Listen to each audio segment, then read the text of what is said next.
Top 6 po tayo kasi ang hirap i-break talaga nung tie. Oh my God! Top 6 tayo! Nag-tie, may nag-tie, tapos nung binrake, nag-tie uli. So wala na talaga, sobrang generous na talaga. So, anim po. Pero ang mamaya po, siguro to follow na lang nung yung sash nung isa. Kasi yung sash na napagawa po namin hanggang 4th runner-up. Papa-NBC na lang po. Okay, lalamu. Or gusto niyo, gupitin na lang natin yung sash. Happy Tignan kayo. natin. Hindi, totoo po. Siyempre, ano yan eh.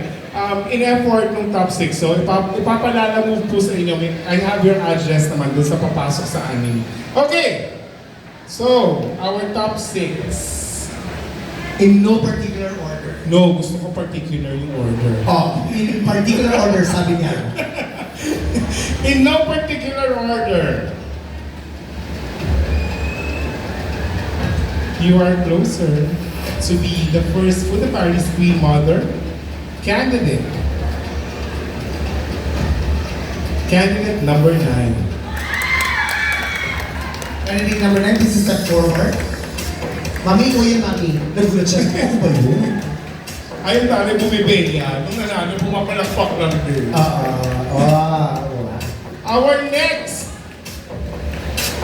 candidate is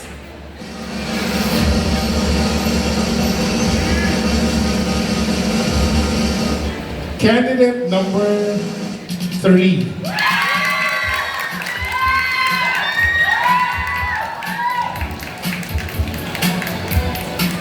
You have 4 na pangalang hinihintay pa. 2 down, 4 to go. But we still have 10 Queen Mothers. Okay. Our next Queen Mother is Queen Mother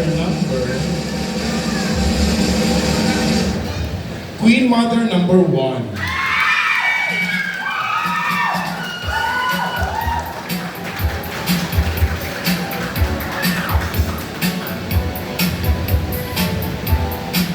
Three down, 3 to go. Kaya naman! Our next Queen Mother is Queen Mother number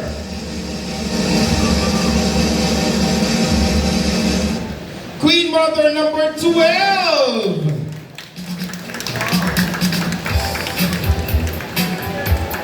We still have 8 Queen Mothers, but we only have 2 slots for our top 6. Can I have the final slot?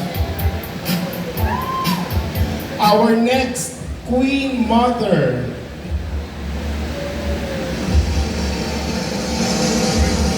kinakabahan din ako. Kung hindi ka contesta, Ay, di ba? Queen Mother number 6! isa na lang!